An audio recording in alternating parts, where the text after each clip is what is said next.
Hey everybody, welcome to So Many Scares. Your You can do it. I think we lost him. I know. I thought he froze for a second, but he's just deep in thought. haunted house for movies. There you go. Oh, petered out there. It petered out there at the end. Yeah. Well, it's because it petered out because it's the last episode of the month. True. It's our final scares. Haunted house is closed. We're wrapping up So Many Scares this episode. You've heard of The Final Girl. This is the final episode. True. Of all time. No. Yeah, we're wrapping up our So Many Scares versus Jason month by going back to 2009 for the one and only Friday the 13th reboot that came out. Mm-hmm. This is the last Friday the 13th movie that's been made since. It is. So this is it until they finally spit out something new. We do know that the A24's television show, it's a prequel called Crystal Lake, they've wrapped filming on that, so that should be interesting. Where's that going to air? I think on Peacock. Okay. I think. So It'll be that interesting to should see be what they do with that. Looking forward to that next year, but I still don't know if and when they'll plan to make another movie about it. But this time we'll be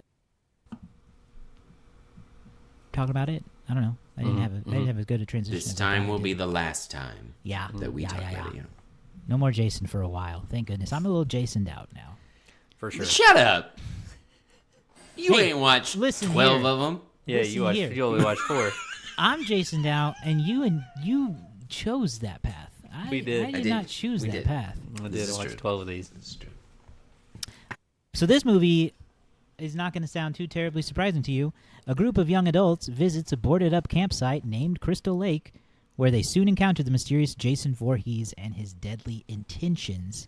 We'll talk. We'll have you guys do your little previously on Glee moment for Freddy versus Jason. But I want to hear the box office for this movie first. Yeah, how did it do when it came out? This movie, thankfully, is one of a handful, like 4 or so Friday the 13th movies that opened on Friday the 13th, February 13th, 2009. It should have made $1 billion for that alone.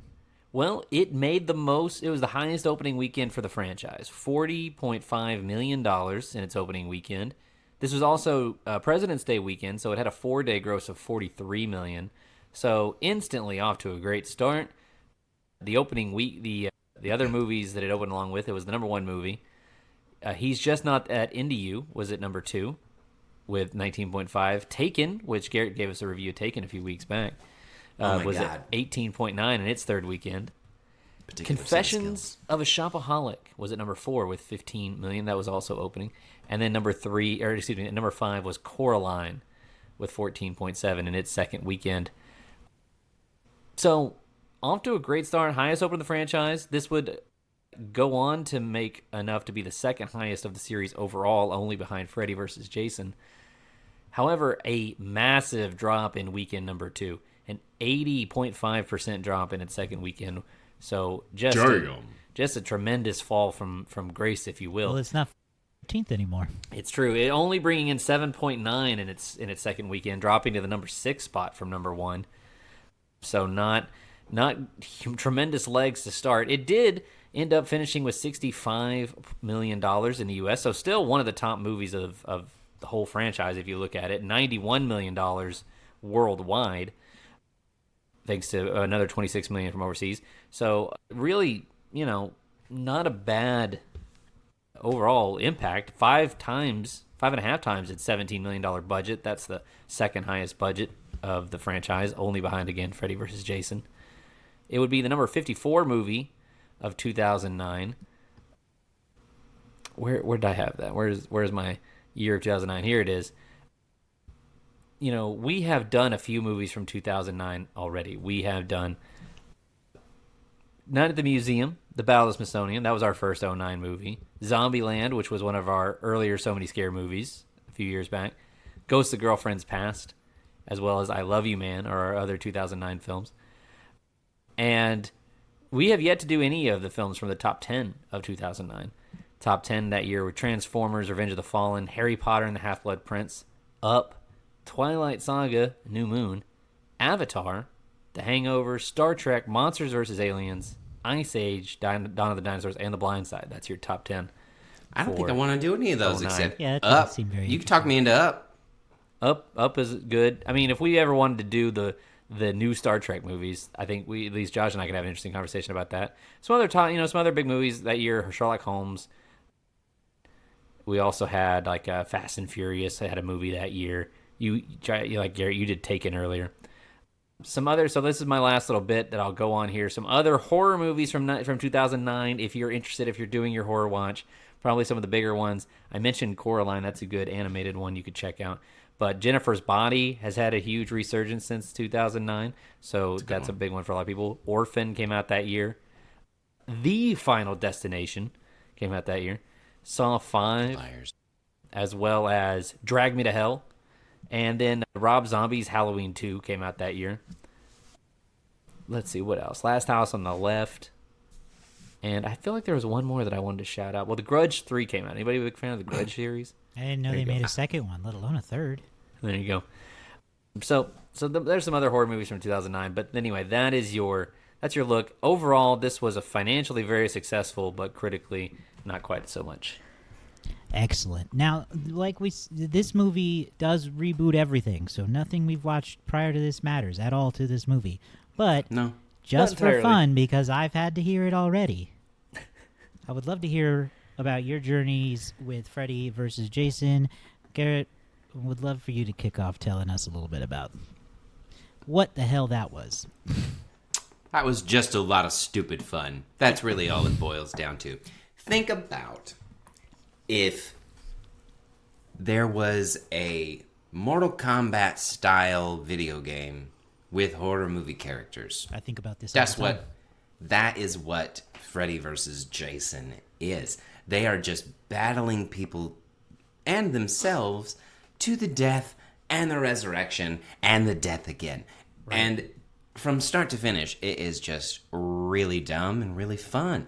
There's a lot of good surprises in there. You get a starring role from Jason Ritter. Jason Young Jason Ritter. Jason, I totally forgot he was in it. Don't know if he was even famous at that point in time, or if he I was looked just at him. J.on. Ritter's son at that time. I looked at him and I was like, this guy kind of looks like a Ritter. And then I looked up and I was like, oh, he is a Ritter. He's Jason Ritter. You've got Kelly Rowland. She's in there. Yeah. She's a main character also as Kelly Rowland. Mm-hmm. It is, I think that if you're a fan of Freddy and Jason and you know that it's just silly, then it's very enjoyable. I had a lot of fun with it. It was really stupid, but kind of what I expected. So and you know what? Maybe we should do Freddy next, because Robert Englund, he's really good as that character. Some of the movies may not be that great, but he's always good as Freddy. Yeah, it may, having not really watched any of the Nightmare on Elm Street movies, I feel like Freddy versus Jason may be slightly more of a Freddy movie in terms of tone and style than a Friday the 13th movie, having watched all of those now. Yeah, I think that, like, it is very, very silly. It does feel like it draws a lot of inspiration from the meta humor that was sort of generated off the backs of Scream, which is funny because Scream came out in 96, so this is a whole, like, and this came out in 2003, so this is like almost a whole 10 years later at this point. And as well as the Scary Movie franchise, like, it felt like at any moment Anna Faris was going to walk on screen or something, because, like, it's just very cheesy and silly at times.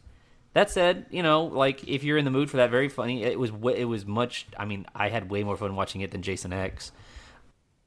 We had talked about when we were doing our review of Friday 2, it's going to be interesting to watch how Jason reaches the point of being a parody of himself.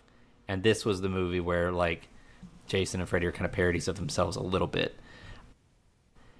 That said, like you said, Robert Englund's very fun. It is kind of a weird, like, it's funny because they're so, like, he's so petty with Jason. Jason keeps taking his kills, and that's ultimately what puts them at odds with each other.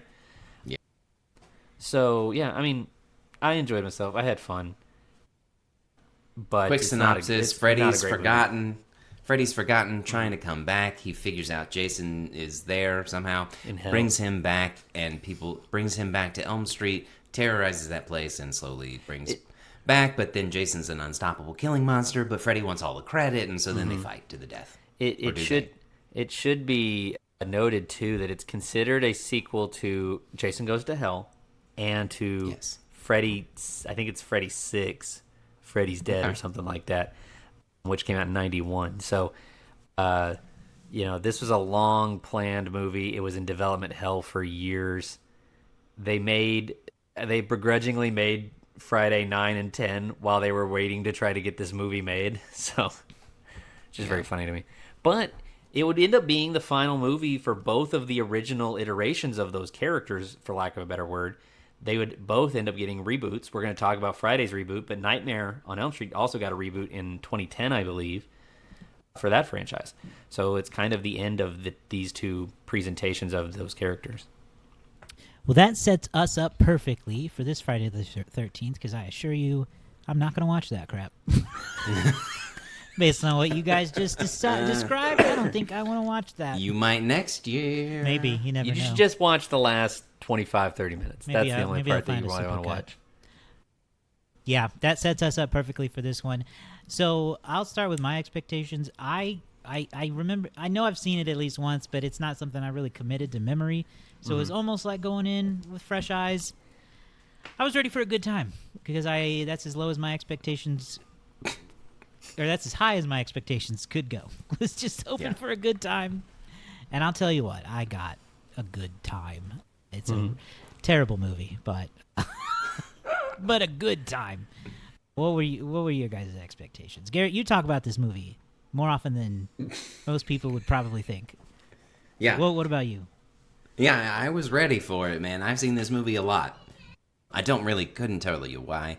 Summers at home, and then there's not much else on, and you're just watching movies because digital cable provides you that opportunity to watch 45 different movies a day. So I'm sure I had seen it there. And yeah, it was... Obviously, I have referenced this movie as stupendous. I feel like you guys understand that reference. Why? Now... But I, watching this movie for the first time, I remember because it was so good, I was surprised at how much I liked it. Let me rephrase. And then that scene happened, and I was like, this is wild. And then it just kind of got silly after that. So for me, I was just, truthfully, my expectation was I'm very excited to have this conversation with you both because I know enough about this movie to know it's dumb. So my expectations were low because I remember 2009. I frequented sort of this was a pre-Letterboxd film community, and I frequented spill.com, which was a review site. They had this really fun gimmick of doing animated reviews where the main cast would record themselves reviewing movies, and then they would animate them. It was very fun, but also had a huge community of people just talking movies. And I remember in 2009, everything about this reboot was exactly what people hated at the time. It was taking something that had already been done and doing it differently. It had the phrase from producer Michael Bay attached to it. It was not something people wanted. I remember there being a lot of complaining about Jason running in the movie and thinking like that was, to me, that's even at 19, that seemed like an odd thing to complain about. But hey, you know what? I'm not a Jason guy. I've now watched all the Friday movies. He runs a ton, people. So I don't know what people were freaking out about. So my expectations were kind of low. And then I also kind of, I had the added knowledge of knowing this was the last movie they ever made. So it must not be that good. Because if the movie was good, they would have kept making them. But this effectively is the end of the franchise for the time being. Obviously, we got that show on the way. But 2009 to 2025, that's a big gap with nothing to do. So my expectations were low. However, they were also low because the franchise has not been super, I would say after 4, but it's not been really very good since after 6. Yeah, for sure. 6 was the last good one I saw, at least. All right, so the one, if there's, one actual good thing I think to say about this movie is that it does bring us back to basics in the sense that plot doesn't matter anymore. You know, they really. Oh, come on. I disagree. I mean, I actually thought. You're ridiculous. I think I think the 2009 audience, I think a lot of audiences might be like a little too harsh on this. This movie had had at least a story structure. It had an idea of what it wanted to do. It had a prologue followed by follow-up. It had characters that actually had a reason to want to act. They actually needed to be there for a specific reason. They weren't. Well, it just had dumb. one character that needed to be there for a specific reason, and about 10 that were just there. Yeah, then they fill out the rest with the people who don't need to be there, so that's fine. Yeah. And so I was just saying, I think this had more going for it than most of the other Friday movies. That's Considering what you two have described to me the past couple weeks, this has so much less plot. Interesting. Oh, because no, I agree with David. I feel like what I've been hearing is such overcompensation for the kills not being enough, that they just keep adding lore and adding story and throwing stuff in. Yeah, and bringing in other characters, and it's like, but it's all like changing the setting, changing the premise. Like it's all just this is like back to basics, and actually gives the teens themselves, I thought, a more, I don't know, like at the very least, I know people don't like Jared Padalecki, and I'm gonna have my complaints about this movie that we'll get into, but I think for me, just getting this started, this was kind of a big swing up from where we've been. Wow. I can only equate that to you guys watching so much crap. I don't know. I mean, you did, so this wasn't better than Jason X to you? Is it better than Jason X to me? In some ways, yes. In some ways, no. Okay. Well, so let's talk a little bit about it, the movie itself, because they're in the first movie, the original that we had talked about, Pamela Voorhees is the killer, right? And her son Jason had drowned, and she's looking for vengeance. And so in this one, it opens up with a flashback of a Pamela Voorhees just kind of murdering people. We don't really know why, other than Jason is there. Yeah, they kind of take that whole first movie and put it in the first 3 minutes or so. They put it in basically the opening credit sequence. Mm-hmm. And the line Jason's delivery there, is almost the identical. Yeah. So they give you that. They kind of give you a little bit of that aspect. Mm-hmm. And so then we have a cold open, or you go into where there's a group of kids going out into the lake. Looking for weed. Yeah. Looking for weed. They have one idiot who is like telling the lore of Jason and trying to find the weed. And then they all end up dying after, outside camp, crazy sex. Yeah, and then 20 minutes, we got to say right here at the 23-minute mark, we get the title card, Friday the 13th. And I was like, oh, that was the prologue? Wow, what an insane setup. It certainly is like a long setup. Very. But it gets into the Jason aspect again. Yes. So the difference that this one gives compared to the other one is that Jason is really just, they're trying really hard to make things make sense in the first, 9 movies, I think? Yeah. 10 and 11, they don't care. Or whatever. 9 and 10, they don't care. But this one, they are thinking, okay, Jason is who is the familiar character. So they're trying to give a backstory and a purpose to him so that they keep him alive. He doesn't drown. He's not a mythical kind of a thing, I don't think, fully. He's alive. He's out there just killing in the entire area. And the fact that he, allegedly he keeps one of them as opposed to anything else, it gives you a different kind of Jason. And then you see the speed. He comes in with vengeance. And that Jason is the scariest Jason that we have seen in any of them.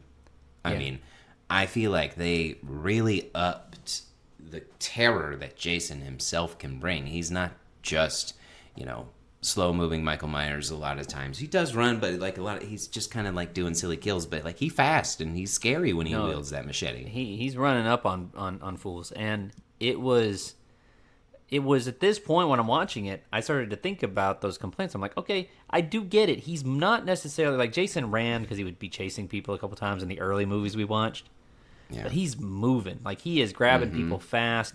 He grabs that girl out of the tent and puts her in the sleeping bag. he burns her over the top of the campfire. That was awesome. He's laying traps for people, bear traps and stuff. This is not zombie Jason, mindless Jason just picking up a tool in front of him and stabbing. This is a Jason who's clearly thinking a little bit. I thought the design for Jason, even though during this opening act, it's bag Jason. Like, I really thought that this did a pretty decent movie. Yeah, this did a pretty decent job of synthesizing the first three movies. Mm-hmm. Like, maybe even the fourth one a little bit, but the first three movies really well.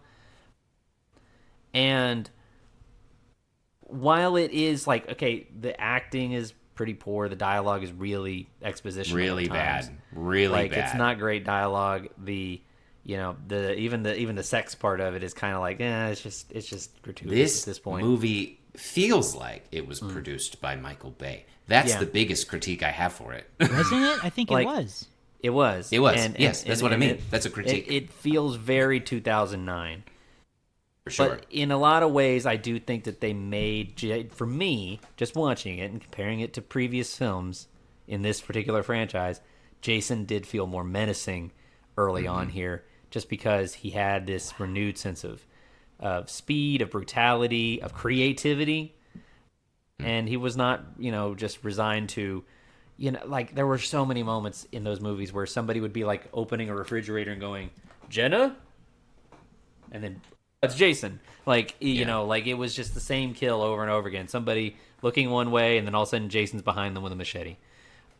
But so, yeah, this opening chunk here where he's just killing all these people, I think does a pretty decent job of setting it up. And then we get into a little bit of we meet our second cast of teens after that. Josh, where are you at? What are you feeling after all this? See, at this point, I'm thinking, like, how many times is the damn movie going to start? Like, that's what I'm thinking. It's a fair question. Yeah. It is. Like, it's now got I'm getting 3 my false third stars, cast of this movie 20 minutes in. Yeah. That's how I'm seeing it. I get it. I'm like, okay, so the first batch of people all died except one, which then made me question more things, because I'm like, well, I get no explanation for why he's kidnapped one of them when he's never done that before. Well, we don't get a directly spoken explanation. No, we don't. But what happens is one of the couples goes off and they find an abandoned cabin, Whitney and her boyfriend, I suppose. And in the cabin, they find Pamela Voorhees' severed head. Yeah. Before that, they find a locket, and the boy shows it to her and says, "Hey, it kind of looks like you." And she's like, "It does not look like me." Yeah, but anyway, she holds on to it anyway. And the connection that we get later in the movie is that clearly Jason, for whatever reason, because she's wearing this locket, sees a little bit of his mom in this girl. And that kind of harkens back to what we saw in Friday 2, where Jason is obsessed, with his mom and with his loss of his mom. And just something as subtle as wearing her locket or wearing her sweater is enough to, evoke that a little bit. It's not directly said, but, that was something that I did find interesting. And it's the thing that keeps her alive for the time being is just the possession of that locket. Yeah. Is having something that she took from him that was already in his house. I think that's the weird. And kind of looked like, he's not the smartest guy. No, he's not. We've seen his face in the second batch of campers with the Wade, I think. Whoever the nerd is with the GPS. He gets. Yeah, we see him with the guy in the cabin, the barn. Whoever it is, that guy who's like taking care of stuff in that weird barn. Yeah, we see his face there too. Yeah, so that's where I'm feeling right now is it takes quite a long time before Jared Padalecki, our real main character, kind of shows up, because he is Whitney's brother, and basically he is like, well, I'm going to look, because nobody has been able to find her in this time. This is 6 weeks later, and I gotta say, y'all, we have news backgrounds. The police investigation in this was very bad. They did a very bad job. There were a couple times where I was like, really? The cops didn't find this piece of obvious evidence on the ground? Yeah. So many of these people were brutally murdered. Like, I know that he's a good, out in the forest kind of guy, but, like, these kids went missing in, like, 6 weeks. Your investigation's it ended with like, yeah, they must have eloped and gone away. Right, because Yeah, we also find out through Clay, Jared Padalecki's character, through Clay's investigation that everybody in this town knows about Jason. They all say, yeah, stay away from him. So it's not a secret. Unless and it's not explained, but it could be, maybe it is one of those things where the police look the other way because they don't want to mess with him. They know that somebody out there is crazy, and they ain't gonna dive into that. They don't tell us that. So I actually forgot our new group of. I have been told not to say this, so I won't. But, like, man, these are the most stereotypical Abercrombie mother lovers in this movie. I know what word you're not supposed to say. Okay, I won't say it. But that describes them accurately, and every one of these people is, in their own way, really punchable. They're really full of hateable. themselves. They are really like... The guy has a shirt that says, fuck Christmas on it. He does. That confused me. That confused me. I was like, what were we doing in 2009? You can't say Merry Christmas anymore. I know that. If Christmas. Maybe that's what they were referring to. Yeah, and they're just there for their typical spoiled rich kid reasons. Yeah. What's his name? Trent. Trent's dad has a cabin out there, and he's just taking them out. And Jared Padalecki is there trying to find his sister. So that's where the paths cross. Long story short, Danielle Panabaker is the only one in the group who finds any sort of compassion for his plight. Kind of agrees to help him. That's where paths cross. And I mean, this is kind of where what I meant when I said at the start, we kind of go back to the basics of plot not really mattering, because once that kicks in, it doesn't matter again for the rest of the movie. Now it's just a Jason killing spree again, with the hopes that they can find Whitney and get her out before she's killed, or that they're killed. Yeah, well, they're so kind of in traditional Friday fashion, they split up. Jason, or what is his character's name? Clay, and Danielle Panabaker's Jenna character, they go and they're seeing what they can find, if they can find any sign of Whitney, and then the two of them, they go off to be fools down by the lake, and this is where we get Jason doing some unconventional, maybe for Jason kills, where they're riding the boat, they're doing topless water skiing and all that, they're having fun like you do, as you do. Then one of these fools just gets an arrow in the back of the head, and I was like, whoa. It's just not the type of kill you expect in a Friday movie. Jason shot that arrow, normal, not crossbow. So he's lived at a camp his whole life. He knows how to be. He knows archery. He remembers archery class. This Jason is not a zombie that we can tell. He is just kind of a very disturbed individual, but he's a survivalist, and we're introduced pretty early on here to. He makes those two kills. The other girl is stranded in the water. She sees Jason. She's scared. She tries to hide under the dock. It doesn't go so well. More gratuitous nudity. And then a lot of gratuitous nudity in this one. She is taken back to Jason's hidey hole. And this is where, our two likable characters, Danielle Panabaker and Jared Padalecki, they watch him go in there. They try to avoid him. And we see Jason's like a little hidden world where he's got stuff, and there's actually some. I noticed this, and then I looked it up, and it's supposed to be this way. They have some Easter eggs to Friday characters from the original series. There's like a wheelchair that's supposed to be reminiscent of the guy in the wheelchair in Friday 2, and then there's another item in there that's a character from the third movie. So there's some cool Easter eggs in Jason's little lair. He's got traps and things rigged up so that he can hear when people are in his territory. Yeah, and then he eventually everything sort of escalates, and now as night falls, Jason is on the hunt. He's headed to the cabin, and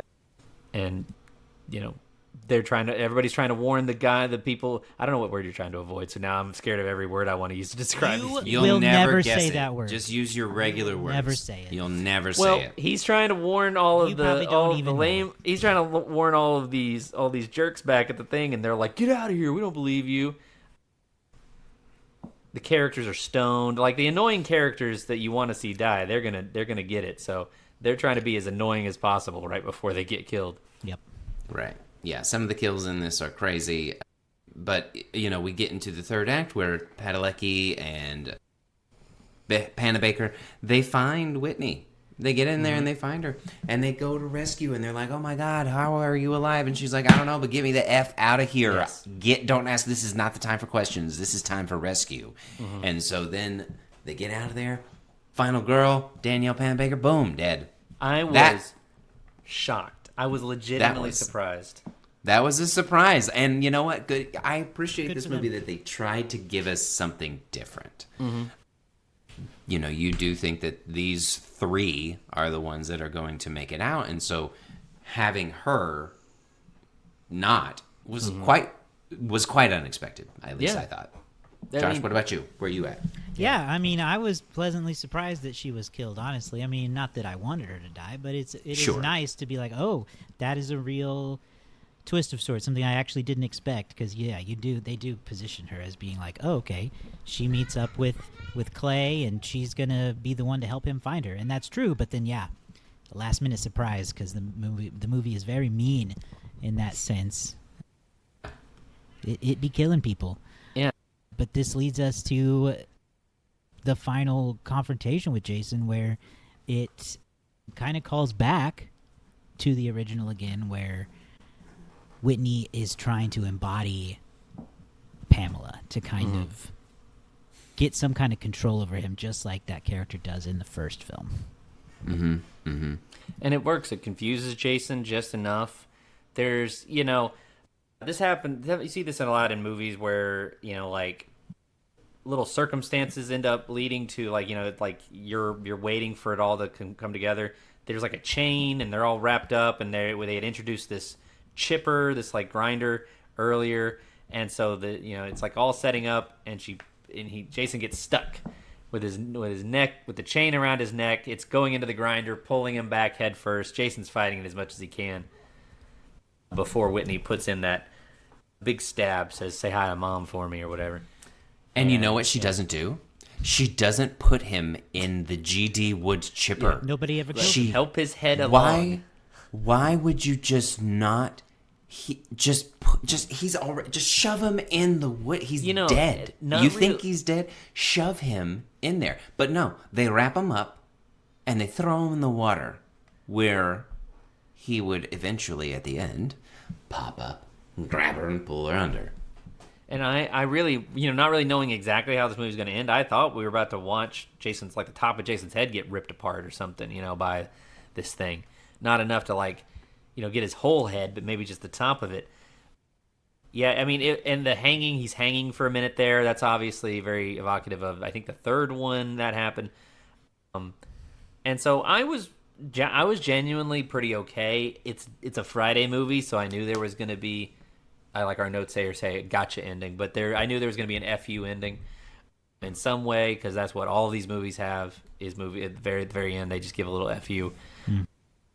But they take his body to the lake, and they shove him in, and they throw the mask in, they throw the locket in, and you think to yourself, well, that's it. The mask is seen. Gave him all his power. The sinker back. sank to the bottom of Lake Moose, and you're thinking to yourself, this is it. But it's the way that it's framed. I'm just sitting here going like, well, I know how the first movie ended. It ended with Jason popping out of the lake, and That's exactly what happens again. and it happens again. But he comes through the dock, so I appreciate it. I wasn't expecting him to come through the dock. And I thought he was going to grab Jared, but then that's just boom, cut to black. Jason pops out of the water, grabs one of them.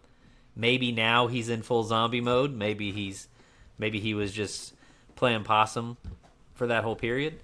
Maybe the water We'll woke never him know, up. because they won't make a sequel to that one. They'll just reboot it. Yeah. It ends here. It's with us. One last thing that we didn't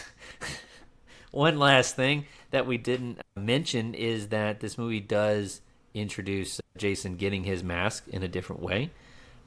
He kills a guy in a barn, kind of redneck the dude whoop-ass in the machine. barn. Yeah, the guy who Whoop-ass lost his machine. virginity to a mannequin. He- He said that, not me. I comes know. with- that's his own words. It's a line in the movie. He's wearing at this point when the movies. This is earlier in the movies, maybe about I don't know, 25, 40, 30 minutes into the movie. He's wearing a bag, like Friday 2. As he kills that guy, the guy rips the bag, and he can't. Jason's like, I can't wear this again. And then, shimmering in the golden light of the barn, there's the mask. What'd you guys think of this? I mean, I know that of all really just generally cares who cares, but it does. I thought this was more effective than in the third one, where he doesn't have it in one scene and then all of a sudden he does have it in the next scene. At least they had a little moment. Yeah, it was fine. I didn't care. No, not moved. 0% moved by it. And again, that's a struggle with these things. You try to give meaning to all of this lore for them, and it does just go back to motherfucker. Just you know what it is? You know what it is with this movie? It's just like Batman. Look, I know his parents got killed. Just start out with the mask. I don't need all this. Yeah. Just start him out with the hockey mask, and we're good when we're golden. Well, I appreciate that they didn't do. Difference. I appreciate that it was just so. It was really simple. It was just he needed something for convenience. He doesn't maybe he doesn't like the look of his own face. He needed something. He saw, hey, that'll work. Put that on, and it looks great. I gotta say, I think this is one of the better Jason looks that we've had in movies. He looks very scary. He looks intimidating. Yep. I agree with that. I don't want to see I'm glad they didn't do a flashback to Jason's childhood. He's just a big hockey fan or something like that or whatever. That would have been more stupid. But anyway, we did get a flashback to Jason's childhood though. Yeah, we do see a couple of snippets of young Jason. All right. Do we want to get into our final rating and review of the movie now? Yeah. Garrett, you should start first at being the resident big fan of the movie. However you want to see big fan. It's so interesting how time changes everything, 2000, whatever, Garrett, that saw this, it was really stupid and a lot of fun, right? 2025, Garrett, it was really stupid and a lot of fun, but I have also watched every single one of these movies, and it really changes the perception of this one. I like the changes that they made. I like that they didn't rely on everything that this is what it's done. Like Jason of himself, not very scary. He's just a mindless dude that walks around and he's killing a bunch of idiots who are dumber than him. That's essentially what it boils down to. In this one, he's got some smarts. He knows what he's doing. He's tormenting, and he's really seeking to kill. And so those upgrades were really nice. The downgrades were everything else. The dialogue was really terrible. I am glad that they gave the characters a little something to do. The gratuitous nudity was written by a 12-year-old boy, and that's reminiscent of most Michael Bay things. So, you take the good, you take the bad, you take them both, and you get a 3.5 or a 3-star movie. That's really what it boils down to. That rhymes. It did rhyme. I tried, but no, it's just 3 stars. It was okay. It was good. 3 stars for Garrett. All right, David, what do you think? I go back to, I think the crowd and the audience, the critics of 2009 were I think too harsh. I thought this was pretty solid in comparison to the lows of this series. Having watched this whole series has given me such perspective on modern franchises and modern movies, because people want to complain about modern franchises losing their steam. My gosh, watch the Friday the 13th movies. Yeah. You'll gain such appreciation for how crappy your series can become. So yeah, I thought this was a big swing up. Production value was pretty decent. The story actually had some level of structure to it. Jason himself was intimidating. They streamlined a lot of the ideas. The actors, I mean, look, I'm not going to lie. This felt like CW actors with a, Transformers budget. That's not fair. Jared Padalecki is a CW actor. I know. So is Danielle Panabaker. So I mean, it's not their fault. That's just what it is. What's funny is that Jared Padalecki was on the CW when this came out. Yeah. So I mean, that's the thing, is it's I think it's better. At times it is very 2009. It is very cringy. However, this is a big upswing compared to what I've seen. So I'm actually going to give it 3.5, which is what I gave the very first one. So Dang. I enjoyed this. I thought this was more effective. I thought I'm gonna give it. I'm gonna go with Garrett and give it 3 stars. Probably talks Okay. me up a little bit, mainly because we watched it together, and that was highly entertaining. Yeah, it's a lot more fun when we you can laughed rag on it. out loud a lot watching this movie. So I had Yeah. fun. So I'm gonna give it 3. But I do think if I had just watched it by myself at home, I would have been a lot more. I don't know that I just would have enjoyed it less. I think I don't know that I Yeah. would have laughed as much at some of it. So 3 stars for me. I think if somebody watched this one first and then they went back to watch the old ones, they would be like, "How did they get like this?" Is I think better than a lot of the older ones. Let's see what Letterboxd thinks of this movie now. Look through some of the most popular reviews here. We've got a 2.5-star review here that says this movie is 50% sex scenes, 30% boobs, and 20% horror. Yeah. That ratio may check out. Yeah. Let's see what else we got here. 1 star with a quote. We didn't even talk about this quote, and it's arguably better than the stupendous quote, which is when he says, It's juicy. You've got perfect nipple placement, baby." Oh, yes. Excellent. That is an excellent line. Yeah. Yeah. Yeah. The stupendous line kind of takes over, but that's a big one, too. Half Yeah. star, I hate movies so much it's unreal. 1.5 stars, Alexa, play Last Friday Night by Katy Perry. And then finally, 2 stars, Party Rockers in the House Tonight. Did that song play during the movie? I don't even think that song was out yet. But the review is from 2021. Party. All right. I think he's Josh, implying I think you're- that they were oh. a bunch of party rockers Yeah. So just yeah, looking for Josh. weed. It Yeah, I'm is first. currently the score is 18 to Garrett, 16 me, and then Josh 12. So we've only got maybe 8 movies to go. So this is going to be count. This is going to be a big guess here. I'm gonna guess 2.9. Nope. 2.8 I'm feels. gonna guess 2.8. Oh, 2.8. All right. I changed it. Okay. Last minute change. 2.8. I'm gonna slide in where you were. Then I'm gonna take 2.9. So you're gonna take my 2.9. Oh. I just can't imagine it's over 3. No, this is not one of the higher ones. I feel like I'm gonna go a little lower. I was gonna hit it at 2.7. Neither one of you took mine yet, so I'm gonna do Oh that. man, we're gonna line them up. I'll line them up. 2.7, It feels like it's on the high end of 2. 2.8 and 2.9. Let's see if any of us got it right this year. No direct hits. No Oh. direct hits. Now, do you think that means we all went too high or too low? I mean, we almost have to all I go think it too means high. we went too high, honestly. Because think of it this way: 2.7, 2.9. This could be a 2.6 or a 3.0. Yeah. Is Yeah. what we're looking That's at. a big swing That's of a a big difference, swing. you know. Yeah. And we did all overshoot because it is at a 2.6. We're just 0.1 off of it, so that is going to make Garrett the winner. Get point for Garrett. 2.6. That's too low. I You think that's too low, huh? I think that's too low. I think 2.9 I would be fine with. But I mean, I'm giving it a higher score. I think people need to get some perspective. Wow, get some perspective. That's the lesson here from David on the show. Okay, that does it for us and for So Many Scares Month. I can't believe it's over. Wow, that was so fast. I know, it actually really was. Came out of nowhere. We will announce our next theme here pretty soon, but it's going to be holiday-y.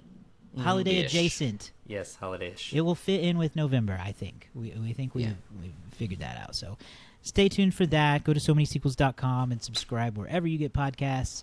Video is available on YouTube and on Spotify. And you can join our Discord there. You can leave comments on our Spotify, on our website, on our Instagram, wherever. Leave a comment. Anywhere. A nice one. Or a mean one about the movie. Or you know what? Just be mean. I don't care. Everybody's mean. Yeah, even if you're mean and you comment, you still help. So It's still like, engagement. So I don't yeah. really care what you say. Let We'll us take it know. personally. Let us know in the comments what you guys think. What were your favorite scary movie watches of the year? I'd love to hear. All right, we'll be back next week with more movies, less scaries. Probably. I don't know. What if we actually found a way to make it scary? That'd be fun. The menu. We could. That's There's a little always- teaser. There's always a way to fit a scary movie in. But all right, we'll see you guys next time. Bye.